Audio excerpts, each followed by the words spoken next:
Brought to you by Penguin.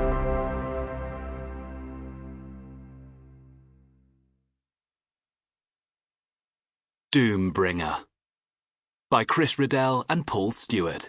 Read by Dominic Thorburn. Introduction.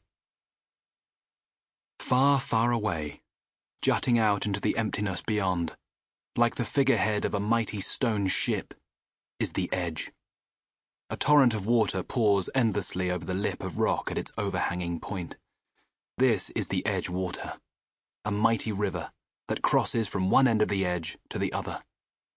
At its source, far to the west, lies River Rise, the city of night, while to the east, at the very tip of the Edge cliff, where the thunderous waters plunge down into the void, is the mysterious floating city of Sanctifrax, now a pale shadow of its former glory. Between Sanctifrax and River Rise lies a vast, sprawling landscape, from the muddy wetlands of the mire to the mist-wreathed barrenness of the edgeland pavement, from the eternal golden glow of the twilight woods to the inky darkness of the thorn forests.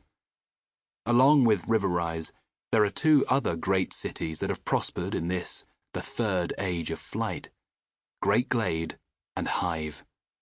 There are smaller towns too: Thorn Harbour and the Midwood Decks, Four Lakes and the Northern Reaches, and then there are the smallest outposts of all, trading stations and mining camps and isolated supply posts that exist only because they are on the routes of the great sky taverns that crisscross the Edge.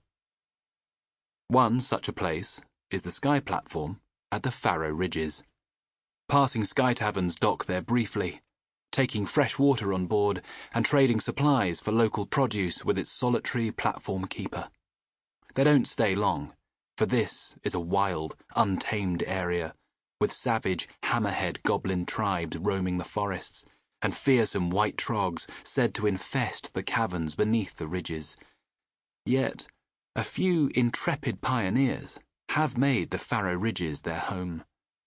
Individuals who want to put their past behind them and carve out a new life in this beautiful, unspoiled corner of the Edge, with its lake and waterfalls, its untouched forest and rich, fertile land. In the first age of flight, when buoyant rocks kept mighty sky galleons airborne, sky pirates and leaguesmen established the first trade routes across the vastness of the deep woods. But then stone sickness struck and put an end to this age, and tiny skycraft of buoyant sumpwood and spider silk sails ushered in the second age of flight. Brave librarian knights and other adventurous explorers mapped and gathered information on the many wonders of the Edge. Then, one such academic managed to harness the explosive energy of Frax crystals. It was a discovery that led to the invention of Frax chambers, the artificial flight rocks which power the mighty sky taverns in the third age of flight. Now the skies over the deep woods are traversed by such vessels, carrying passengers between the great cities and linking isolated communities like never before. But with such links come new dangers. The deep woods, the eastern woods, the mire and the Edgewater River, Sanctifrax and Undertown, Great Glade, River Rise and Hive, the Farrow Ridges, names on a map. Yet behind each name lie 1,000 tales. Tales that have been recorded in ancient scrolls, tales that have been passed down the generations by word of mouth, tales which even now are being told. What follows is but one of those tales. Chapter 1. The fishing line looked fine, untangled, still weighted deep in the water. All Cade needed now was a bite. After a hot and cloudless day, the sun was low in the sky. Far off at the southern end of the Farrow Lake, the 5 falls looked like 5 ribbons of gold, fluttering in the late afternoon glow.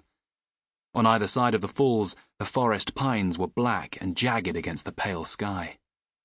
Cade rested a hand on the side of the coracle, then traced his fingers idly back. Sample complete. Ready to continue?